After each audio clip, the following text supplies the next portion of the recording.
Well, g'day everyone and welcome back to the channel. We've got a big episode lined up today. We're just outside Lightening Ridge in the Gem Fields. We're going to go and visit 3 quirky pubs out here, stay a couple of nights and do a little bit of fossicking. What do you reckon, Al? Sounds good to me. Well, it sounds real good to me too. So once you go and get yourself a cold drink, get your feet up for the next 20-30 minutes or so, come and join us on the adventure. Hi, I'm Steve. And I'm Allison. We decided a couple of years ago that we'd work hard and save all of our money and start living life on our own terms. So we bought a caravan and hit the road on a trip for 2 all around Australia. So why not come and join us every week for our adventures?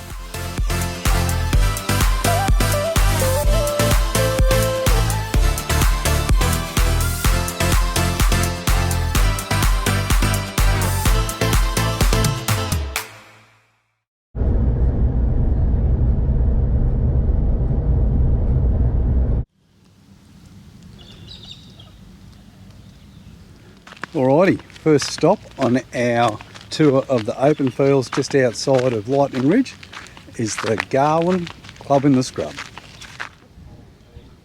Well, I've got to be honest, the first time I saw the Garwin Club in the Scrub I thought it was a bit of a shack.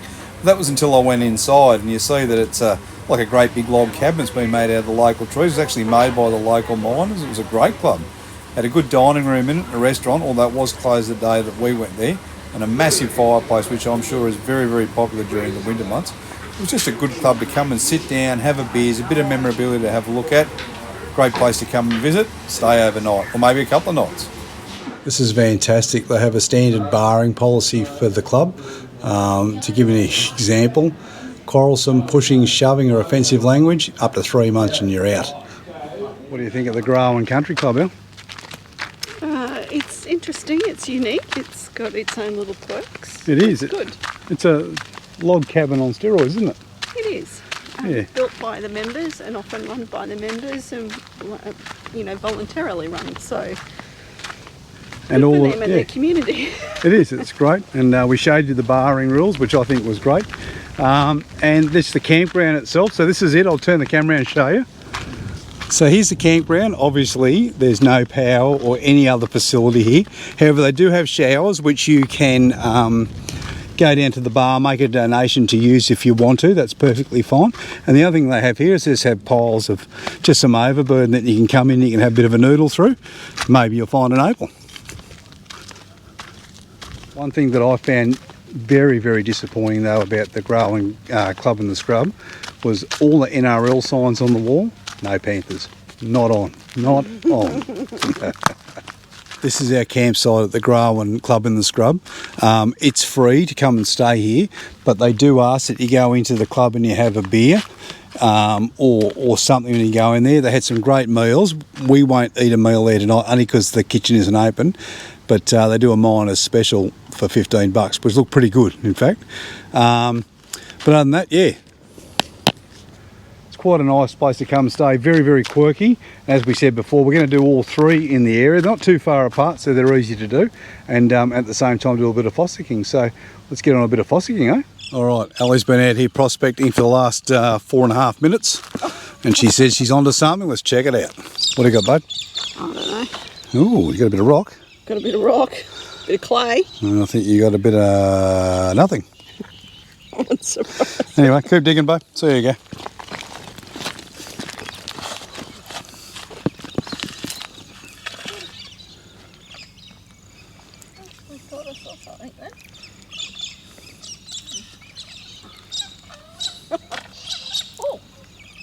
Oh, now she's on. Look at her go. Keeps throwing me black rocks. Yeah, not 1,000% sure.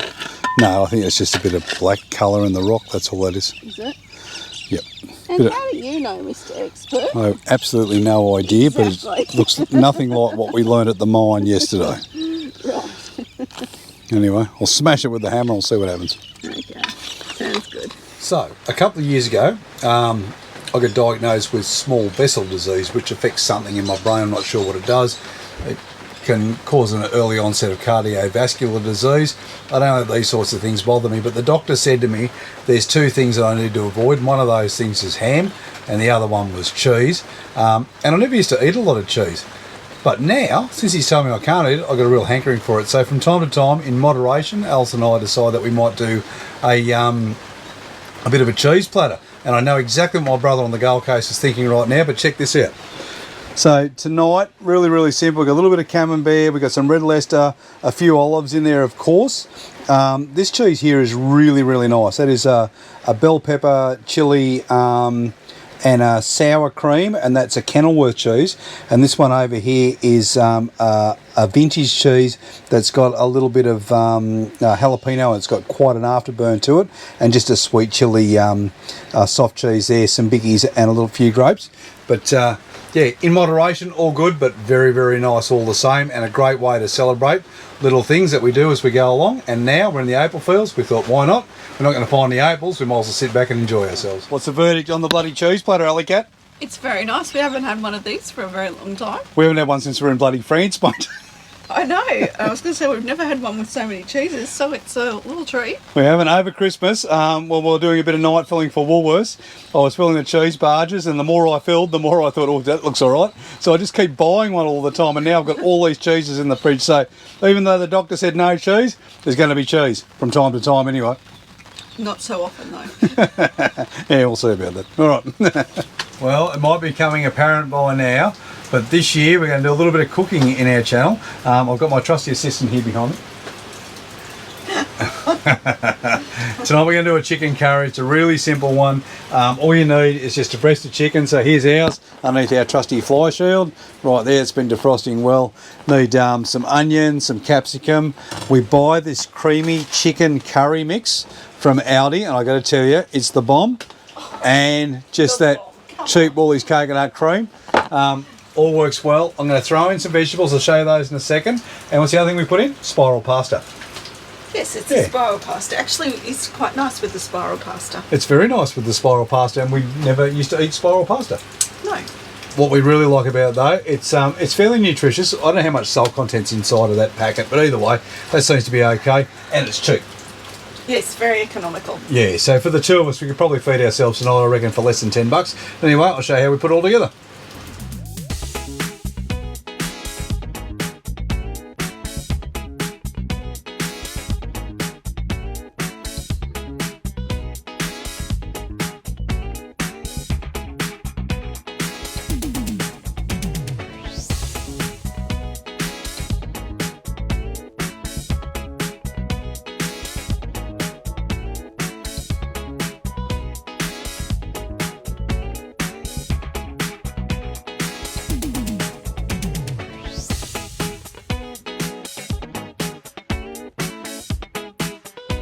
All right, next thing we're going to add in is the veg. Now what Allison and I do is when we buy our veg, because you've got to keep them for so long, sometimes when you go away, so we just buy these steam fresh vegetables. What have we got this time? We've got carrot, cauliflower and broccoli.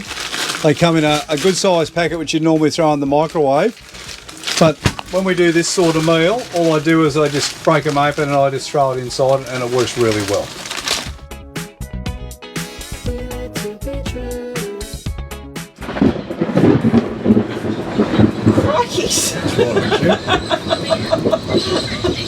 Okay, so the water's starting to boil in the pot now. The 1 cup of spiral pasta, just pour that in. And if you've never done this before, grab yourself a wooden spoon. Let's give it a bit of a stir to make sure it's all loose inside. Put your wooden spoon across the top and it won't boil over.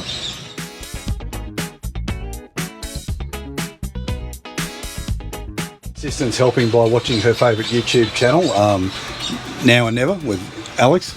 Very, very good, isn't it? Alex and Aaron, yeah. Alex and Aaron, yeah, it's really good.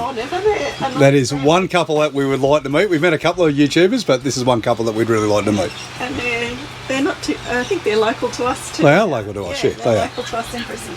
There you go.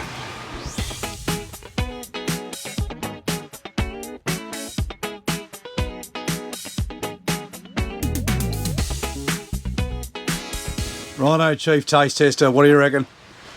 It smells and looks good, but I haven't tasted it yet. Here we go. I think it's a bit unfair. It's just come out of the pot. It's all right. It's always pretty alive. It could be.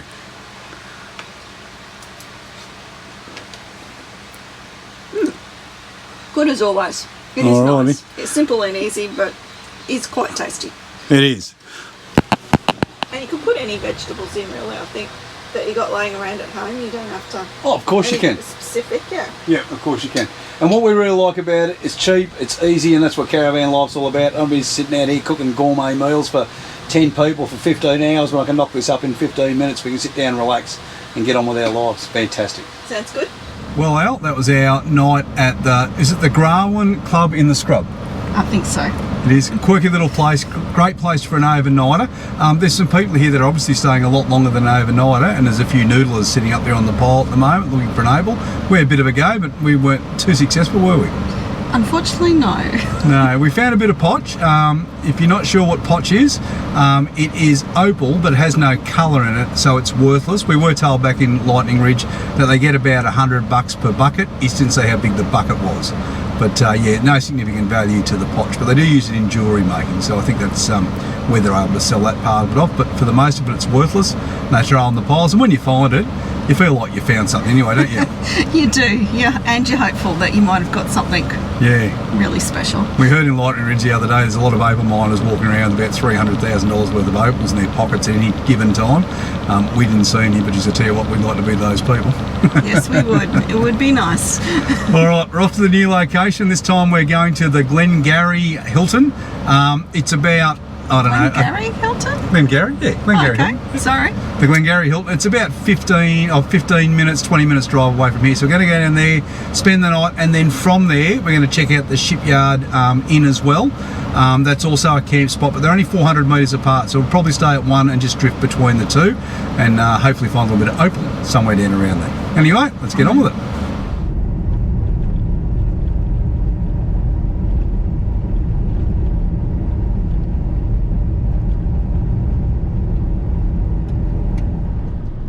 All right, here we are, the Glengarry Hilton. Let's get a spot and see, and get inside and have a look around. Huh? Sounds good.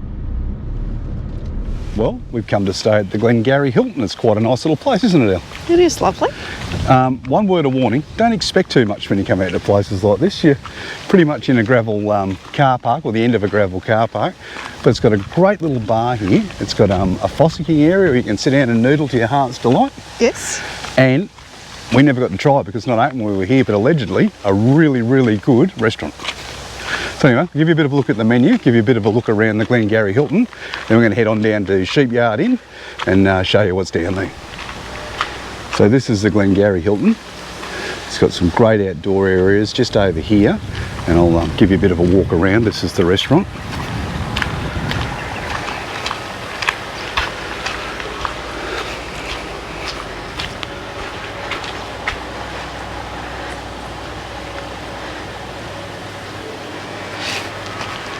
Alright, like all Aussie outback pubs, there's plenty of places to hang a hat, throw a sticker on the wall. There you go, this is the bar. It's all closed at the moment. We come up yesterday afternoon, it was really nice. Hey mate. How's it going? Yeah, good. Alright, fortunately these aren't the loos, but they do have some toilets here that you can use if you need to use those. They don't have showers here though, so you pick your poison when you come and stay in these camps. Some will have showers, some will have water, some have got toilets. Just work out what's best for you. They're all within about 15 to 20 minutes driving distance of each other, and they're great. Alright, here's the fossicking area that we spoke about. You can come down and noodle yourself senseless if you want to. We spoke to one of the miners last night. He indicated pretty much that you're wasting your time, but if you find yourself a bit of colour, and that's what we're about, we're not here to make any money, we're just here to find something that we can throw into our souvenir box and say, yep, this is what we found at Lightening Ridge, and you might want to do the same thing too. So if you come out here and you want to spend some time sitting out here, whether it be a half an hour or 15 minutes, that's totally up to you, but it's a bit of fun, and there's always the opportunity you might find something. When we learnt when we were back on the ridge, you can see these rocks here have become rounded. This is because they've been through the rumbler. So the miners have dug this up and they've checked it for opal already, and they've run it through like the big cement mixers, and it rumbles around, it gets that smooth surface on the outside of the rocks. And when it's gone through, when it comes into this powdery form like you see here, this is also a sign that it's been through their agitator, and it just breaks it down into really fine dust, almost turns into a clayey type mud, and away it goes. But from time to time They do miss an opal, and it's those ones that you might find inside the noodling pile.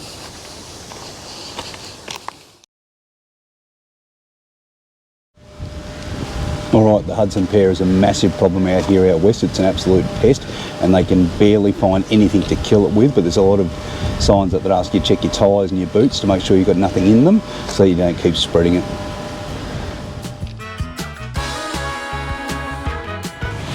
Alright, next stop on the tour of hotels out here in the scrub is the Sheepyard Inn.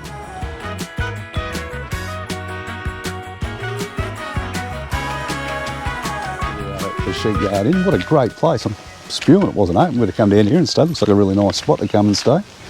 Here's the tree of brass. Big fossicking area if you want to come down here and have a bit of a noodle. I think one thing that's important to remember though when you come out here is if you're going to come and have a fossick, make sure you either get the permission of the landowner to fossick on their land or just come to one of these public fossicking sites, because these guys work hard to get their opal out of the ground. They certainly don't need us coming out here and trying to rip them off. Of the 3 pubs in the scrub that we visited, we really enjoyed the Sheepyard Inn. There was some great memorabilia around the walls, just a nice pub to be inside of. If you want to stay, just go in, check with the bar staff. They put you in an area out the back. There's showers, there's toilets, there's everything that you need. And all they ask in return is you pop in and have a beer.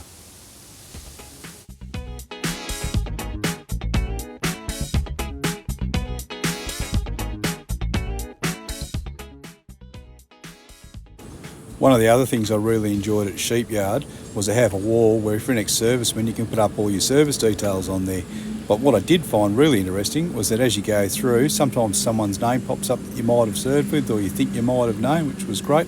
I, of course, added my name to the bottom of the list, and she just places all the cards up on the wall. The Glengarry Hilton last night was wrong. The Sheepyard's definitely open, although she does close down for a little bit throughout the course of the year, particularly when things just slow down because of the heat of the summer and things. But other than that, she said it goes flat out here. You can come and stay. It's free to stay, but they have a restaurant here, or not a restaurant, but they have a bistro type thing, which you'll see. It's in the rail car. They've also got toilets, showers, all those sorts of things, and heaps of just old trucks and quirky other sorts of things as you walk around the pub. It's a really good place. I'm really spewing that we never come and stayed here. But anyway, I'll give you a bit of a look around before we go. One of the things you'll notice when you walk around Sheepyards, particularly the old vehicles that are down here, like this old Austin, some of them are still out on the mines and still being used today. But for the ones that are here, they've all come to the end of their working days and they've come to this graveyard. It was great to walk around. I really enjoyed this red Chev here. It was a great truck to go and have a look at.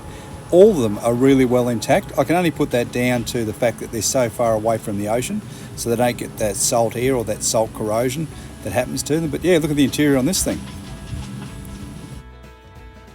There's plenty of old Holdens here. I think my father might have owned this model Kingswood station wagon when we were kids. Carried the family around in. This one here really confused me. I don't know whether I'm looking at a ute that's got part of a panel van on it, or I'm looking at a panel van which has been cut in half to make it a half ute. Not real sure. Hit me up in the comments. What do you think?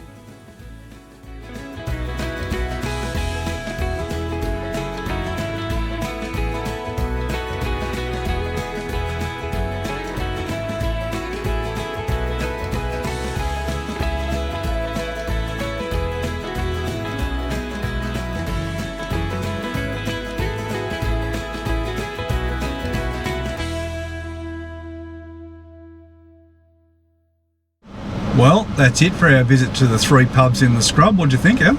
I quite enjoyed it actually, getting out in outback Australia and having a look at the locals and what they get up to in life. Exactly, it's really different out here, and we didn't even know it existed. We come to stay in Lightening Ridge, and I looked on Wiki Camps and I could see these 3 camps just outside of Lightening Ridge, so we done a little bit of further investigation and in the end decided that we'd come out here, and geez, I'm glad we did. I'm glad we did too, yeah. It's really been nice. really good. It has. Locals are very friendly. They really are. So we started at the Garwin Country Club, and then we went to the Glengarry Hilton, and today we went and visited the Sheepyard Inn. Yeah. Sorry, it's a little bit hard to say that on the Sheepyard Inn. Of the 3 that we went to, Al, what was your favourite? I actually liked the Sheepyard Inn the most, I think. Me too. The Sheepyard Inn was fantastic, and it's the only bloody place we didn't stay at because one of the locals in At the Hilton. yeah, Glengarry at the Hilton there, he said, oh no, they're not open, mate, the girl's gone away. And we get down there, here she is, beautiful lady, beautiful place. Really glad that we went down there and checked it out. Yeah, it was lot to actually look at. And it really inspired us that we'll come back here one day, and we'll definitely, the only place we'll stay will be at the Sheepyard. So it was really, really good. But what a great place to just come out and find, for want of a better term, Australia.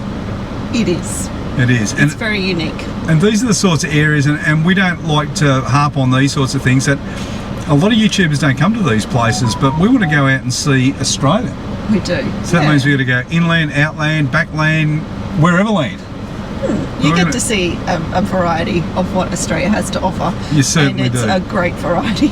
It is. It really, really is. So, as we said, that's the end of this week's episode. If you really enjoyed it, please hit the like button. If you haven't already done so, subscribe. And hit us up in the comment section. Ask us questions about absolutely anything to do with the opal fields, and we'll try and answer them for you. But not sure, we didn't find the opal. Oh, we did find a little bit of potch. I'll show you a photo of that. But when we close today, or as we fade out today, I'm going to show you the sunset that we saw. We're at the Glengarry Hilton. That was really, really nice, wasn't it? One of the many beauties of coming out west. It certainly is. So you have yourselves a great week. We'll see you next Saturday. Bye-bye. Bye.